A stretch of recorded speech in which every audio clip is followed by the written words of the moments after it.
My dog died after eating something in the backyard.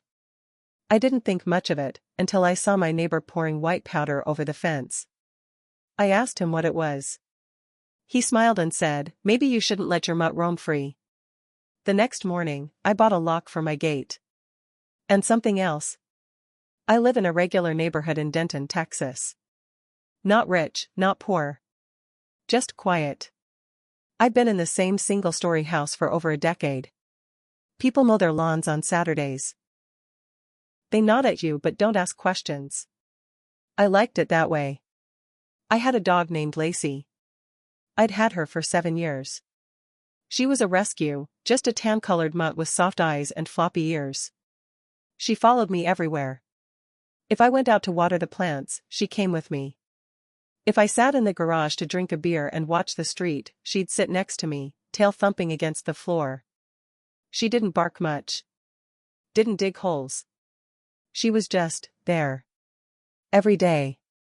Quiet, happy, dependable. Then she got sick. Fast.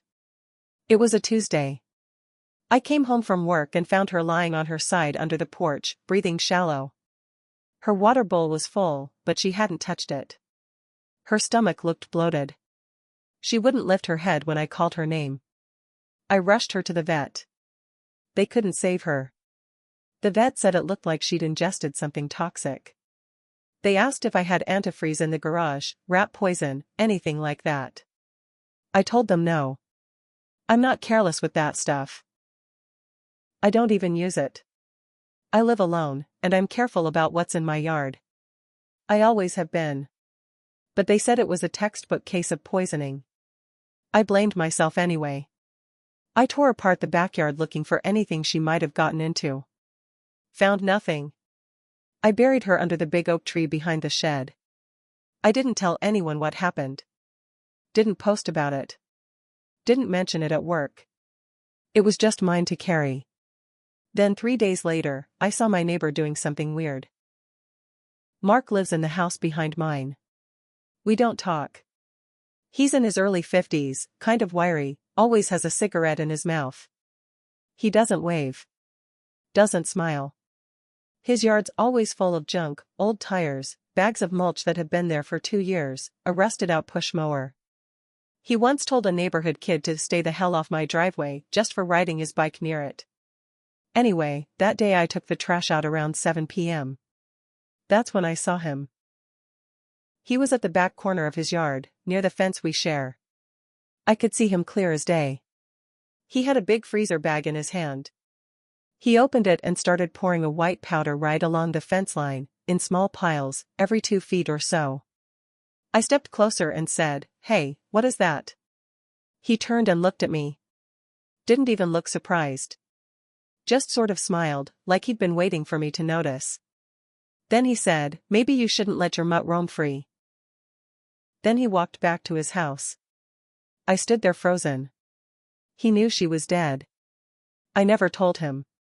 No one did. And the way he said it, like he enjoyed it. Like he wanted me to know. I didn't sleep that night. I sat at the kitchen table with the porch light on, just staring at the yard. I kept hearing her collar jingle, even though she was gone. I kept wondering what I missed. What I let happen. The next morning, I went to Home Depot. I bought a new lock for the side gate. And a motion sensor camera. One of those with night vision. I mounted it high on the back corner of my garage, pointing right at the fence. I didn't tell anyone. And a week later, I saw what he was really doing. The camera caught him 3 nights in a row. Around 2 a.m., he'd come out of his back door wearing dark clothes, carrying that same Ziploc bag. He'd walk up to the fence, squat down, and pour more of the white powder in the same exact spots. Always the same motion. Like a routine. I watched the footage 10 times. Paused it. Zoomed in. I couldn't tell what the powder was, but I knew it wasn't something innocent. Not if he was doing it at night like that. I downloaded the clips to a flash drive. Then I took a sample. I waited until early morning when I knew he'd be asleep. I used a plastic spoon and a sandwich bag and scooped up some of the stuff from under my side of the fence. Dropped it off at a small private lab in Fort Worth that does soil and chemical testing. Told them my dog died, and I just needed to know if this stuff was dangerous. The results came back 5 days later. It was methamil. An old, highly toxic pesticide. Banned in a bunch of states. Strong enough to kill a dog if it eats even a small amount. It's not supposed to be sold to homeowners at all. The tech at the lab looked at me and said, "I don't know where you got this, but you need to be careful." I didn't say anything. Just nodded, took the paper, and walked out. That night, I printed copies of the lab results and the footage screenshots. Put them in a folder. I thought about calling the cops. I even dialed the number once. But I didn't hit send. Because I didn't want Mark arrested. Not yet. See, I needed to know why. I started paying more attention. I changed my routine. Sat in the garage at night with the door cracked. Lights off. Just watching. And one night, I saw something I hadn't noticed before. There was a hole. Right near the back fence, under a piece of broken lattice, there was a small gap between his yard and mine. Barely big enough for a hand to reach through. And on my side? Right next to that gap? One of Lacey's old shoe bones. Not buried. Just lying there in the grass. It wasn't there before. I knew it wasn't there. I kept that yard clean. I mowed every Saturday. I would have seen it. He'd reached through. Tossed it in. That's when it hit me. He didn't just poison her. He baited her. He wanted her to eat it. He waited until I wasn't looking. Then reached through and left it there, covered in poison. And for what? Because she barked sometimes? Because she existed? I didn't call the cops. I didn't confront him. I started planning. I didn't act right away. I kept watching him. I wanted to understand how far he'd go. If it was just Lacey or if he'd done it before. Turns out, she wasn't the first. 2 houses down, an older couple named the Eckers had a beagle. Real sweet thing. Always waddling around the front yard. One day it just disappeared. I remember thinking maybe it ran off. But now it felt different. I knocked on their door one afternoon and asked about it. Mrs. Ecker's face changed immediately. She said, "He was sick one morning. Just threw up all over the porch. We took him to the vet but, he didn't make it." I asked if they ever found out what caused it. She shook her head. The vet said poisoning. But we didn't have any chemicals, and he never left the yard. Then she lowered her voice and said, "You're not the first one to ask. The people who lived next door to you before, their golden retriever died too. Same thing. That was 2 years ago. I never met them. They moved out before I bought the house." I asked if they ever had issues with Mark. She looked down and just said, "He's not well." I thanked her and walked home with my stomach in knots. This guy had been doing it for years. And no one had stopped him. That night, I added more cameras. One in the tree facing his yard. Another hidden in the birdhouse near the fence. I started collecting footage. Not just of him near the fence, but of everything, his patterns, the times he left the house, the way he avoided eye contact with people on the street. I started keeping a notebook. Dates, times, behavior. Every powder dump. Every late-night walk. And then something happened that pushed me over the edge. He got a new dog. Out of nowhere. Just showed up one Saturday with a German Shepherd on a leash. Told the mailman it was for protection. That was the word he used, protection. But here's the part that really got to me. The dog was skinny. Looked scared. And after 3 days, I didn't see it anymore. No barking. No movement. No sign of it in the yard. I waited a full week. Nothing. I'm not stupid. I know what he did. He got it just to kill it. And that's when I decided he wasn't just a bitter old man. He was sick. He liked watching things die. He liked being the one to do it. So I changed my plan. I didn't want to just expose him. I wanted him to feel what I felt. What all of us had felt. I started small. I knew he had cameras, 2 in the front, 1 over the back patio. Probably didn't trust people. Or maybe he just wanted to see if anyone got close. So I stayed out of view. I came at night, just after 2 a.m., his usual poison hour, wearing black, hood pulled low, gloves on. I didn't touch anything on his property, not yet. I just left something near the fence. A stuffed shoe toy, torn and dirted up to look like Lacey's.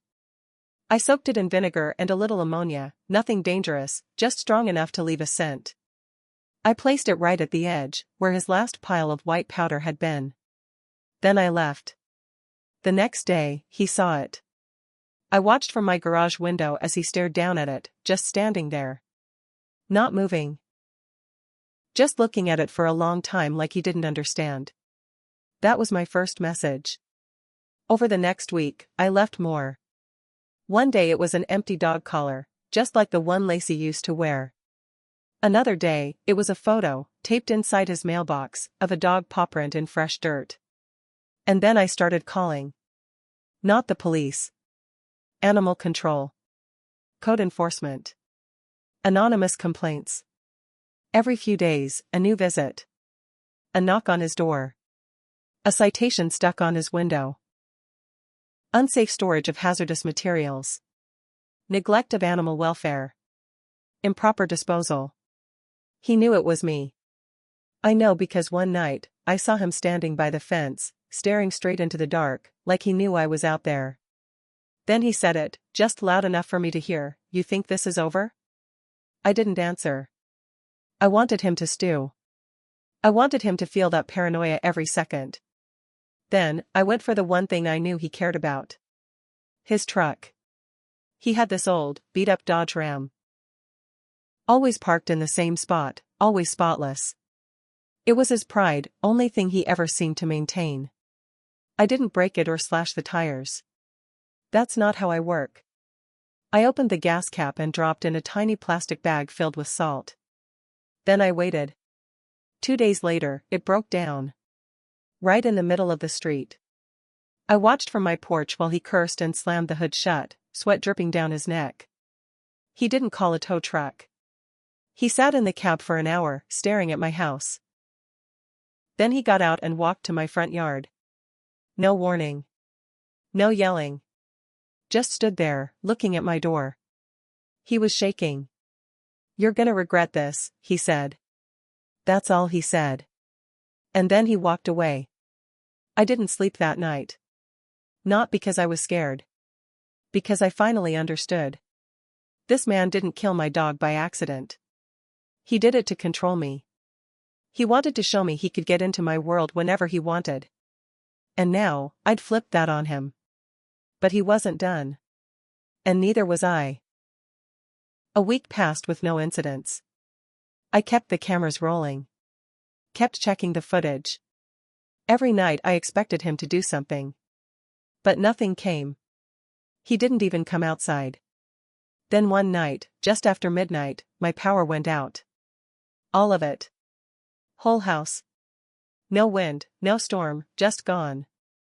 I checked the breakers. Everything looked fine. I stepped outside with a flashlight and that's when I saw it. The motion light in my backyard had been smashed. Just the bulb. Clean break, like someone took a bat to it. Right next to the gate, which was slightly open. I'd locked that gate. And on the ground beneath it, I saw prints. Heavy boots. Going in, not out. I felt something shift in my stomach. I went back inside and checked the camera system, it had gone dark, too. Backup battery was disconnected. That meant he'd gotten close. Real close. Too close. I didn't call the police. Not yet. I wanted something they couldn't ignore. The next morning, I filed a request with the city. Turns out his property wasn't up to code, those barrels of trash in his backyard, the busted fencing, the wiring near his garage. All of it was illegal. Fire hazard. Health risk. 2 days later, a city inspector showed up. I stood at my front window and watched him argue. Mark waved papers in the air, red in the face. The inspector didn't back down. They took pictures, made notes, and left a warning notice taped to his door. Later that night, he walked past my house again. This time, he didn't say anything. Just dragged his fingers across the side of my car. Long and slow. He wanted me to know he was still watching. I had one final move to make. The one I'd been building toward for weeks. I put together a package, videos, timestamped notes, lab reports, anonymous neighbor statements. Everything. I emailed it to a reporter from the Denton Chronicle. Small paper, but they covered local stuff like animal cruelty and neighborhood disputes. 3 days later, it hit the website, Poison at the Fence Line, one neighborhood's quiet war. It didn't name him, but it didn't have to. Everyone on the street knew. Photos of the fence, the dog toys, even the white powder, blurred just enough to be legal, but real enough to shake people. The cops couldn't ignore it now. They showed up the same week. Not with sirens, just quiet visits. Asking questions. Taking statements. And that's when Mark lost it. He came to my house at 3 a.m. Pounded on the door, screaming. "You ruined my life, you piece of shit." I didn't open it. Just called the cops. They took him in for disturbing the peace, but let him out the next morning. And that should have been the end of it. But the next day, I found something nailed to my fence. A raw chicken breast, soaked in antifreeze. Right at the spot where Lacey used to lie in the sun. This wasn't over. It was just getting darker. I didn't touch the chicken. I left it there and called animal control. Told them what it was, what I suspected. They came out, took it for testing, said they'd file a report. But I knew the truth, they couldn't do much. Not unless they caught him in the act. That same night, I drove out of town. An hour west, to a guy I used to work with. Gary. Retired now, used to be in pest control. Did side jobs for cash. The kind of guy who doesn't ask questions. I told him I had a neighbor problem, someone sneaking onto my property, someone who hurt my dog. Gary nodded and said, "You want them gone, or scared?" "Scared," I said. But not just scared. I want them to understand. He handed me a small metal box. Ultrasound deterrent. Industrial strength. Dogs, raccoons, deer, it'll keep anything with ears the hell away. But it hurts. Not deadly, just uncomfortable. I took it home. Installed it behind the garage. Set it to trigger near the fence line, his fence line. And I waited. 3 nights later, I saw it work. 2:10 a.m., camera pinged. Mark was there. Same spot. Same routine. Until he flinched. Staggered back, holding his ears. He looked up at the trees like something hit him, then stumbled back toward his house. I let it go on for a week. Every time he came near that side of the fence, the sound would hit him. He started twitching when he passed my yard in the daytime. Rubbed the side of his face like it burned. Then I made it worse. I planted speakers in the ground, tiny ones, buried just under the grass on my side of the fence. I rigged them to a timer. Every night at 2:10 a.m., they played a sound only he could hear. Not loud. Just a faint dog bark. Short, sharp, repetitive. The same bark Lacey made when she was excited. He started unraveling. I could see it on his face, this twitchy, tired, haunted look. He'd stand outside chain-smoking, looking up at the sky like he expected it to talk back. One morning, I saw him throw a metal rake across his yard. Just screamed, no words, just rage. Another night, I heard glass shatter from his house. Then he made a mistake. He tried to get in again. It was 3:14 a.m. I saw the movement on the camera. He was wearing a hoodie, gloves. He came through the back alley, cut through the neighbor's hedge, climbed my back fence. Only this time I was waiting. I didn't yell. I didn't move. I let him get 3 steps in, right to the middle of the yard. Then I hit the floodlights. And stepped out with my shotgun. Didn't point it. Just held it, barrel down. He froze. For a long time, neither of us said anything. Then I said, "You're done, Mark." He looked at the gun. Looked at the camera above the porch. And for the first time, he looked scared. He didn't say a word. He backed out, hands up, and climbed the fence slower than I've ever seen a man move. The cops showed up 20 minutes later. I gave them the footage. They arrested him for trespassing. But he made bail. Of course he did. And that's where I'm stuck now. He's out. Still lives one fence away. But now? Now he knows I'm not the kind of neighbor who forgets. And I haven't even used everything I've got. It stayed quiet for a while. Too quiet. No more chicken. No more broken lights. No more poison. But I didn't trust it. I kept my cameras rolling. Every angle. Every hour. I barely slept. Not because I was scared anymore, because I was waiting for the moment he slipped. The moment he showed me who he really was again. It came one Sunday afternoon. I was raking the front yard when I saw his truck pull out. Alone, windows down. I watched him drive past and turn down the street. I waited until he was out of sight, then I walked over to his house. I didn't plan on going in. But the side door was open. Not wide, just cracked, like it had been pulled shut but never latched. I stood there for a second, heart pounding. Then I stepped inside. His place was a mess. Empty beer cans. Piles of newspapers. Tools scattered on the floor. It smelled like old food and burnt plastic. But what really got me was the back room. He'd set up a wall, covered in Polaroids. Not people. Dogs. Dozens of them. All different breeds. Some happy, some sick. Some lying down, like they were sleeping. And in the middle? Lacey. My photo. One I'd taken years ago and posted to my Facebook. Her on the porch, with that crooked shoe toy at her paws. He printed it out. Below it, written in marker, "She shouldn't have barked." That's when I heard the truck. Tires on gravel. I didn't panic. I took the photo. Just that one. Slipped out the side door before he even made it to the porch. He never saw me. That night, I left it on his windshield. The photo. Nothing else. No note. No message. Just his own handwriting staring back at him. He didn't come outside for 3 days. And then he snapped. Thursday night, around 11, I heard pounding. Not on my door, on the fence. Over and over. Wood cracking under his fists. I grabbed the shotgun and stepped outside. He was standing there, red-faced, hands bleeding. "You don't get to make me the villain," he shouted. I didn't move. "You think you're some kind of hero?" he said. "You think I don't know what this is about? It's not about the dog.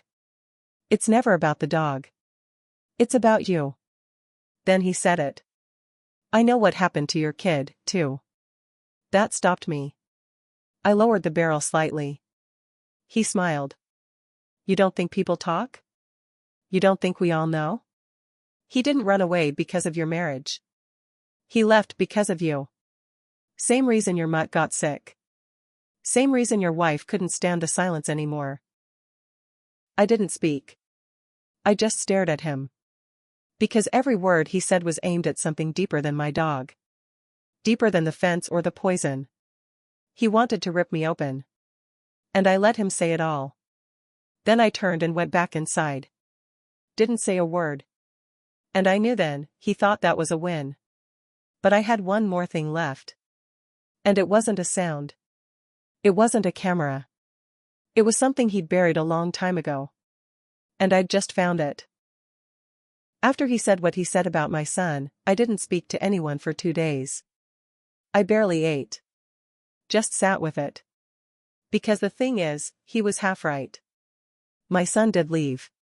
Not because I was cruel. but because after the divorce, I shut down. I didn't know how to talk to him, didn't know how to grieve in front of someone else. He needed warmth, and I gave him distance. He left at 19 and hasn't been back in 4 years. So when Mark said it, when he threw it in my face like a weapon, he wasn't guessing. He knew. And that meant something more dangerous than revenge was going on here. He was trying to destroy me. That's when I went to the county archives. I started digging. Property records. Complaints. Old newspaper clippings. It didn't take long. 30 years ago, in a different Texas town, Brady, Mark's name came up in an incident.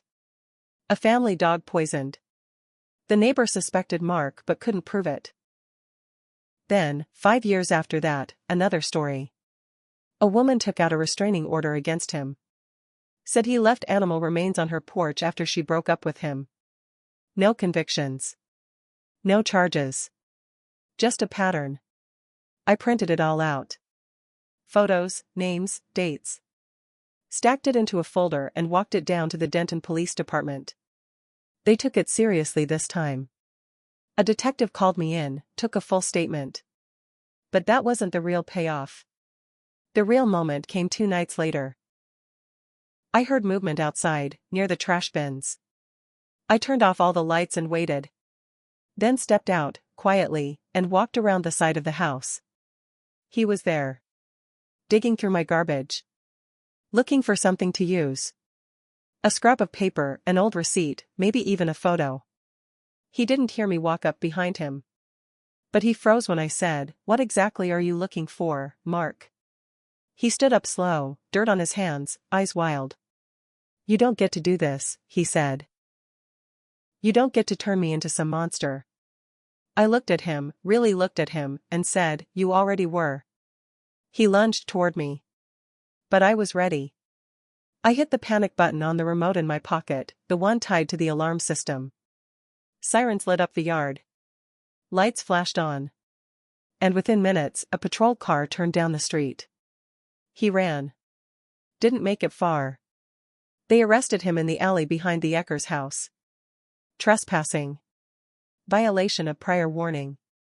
Attempted assault. And this time, with all the documentation I'd gathered, the DA pushed to hold him. He's still in custody now. Neighbors started talking. Turns out more people had stories. Dogs that got sick. Strange things left in yards. Complaints no one took seriously. Now they are. But it doesn't feel like justice. It just feels quiet. I still leave the porch light on at night. Not because I'm scared he'll come back, but because sometimes, out of habit, I still half expect to see Lacey lying there.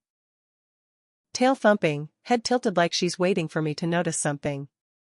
And the part that eats at me the most is, I didn't. Not soon enough.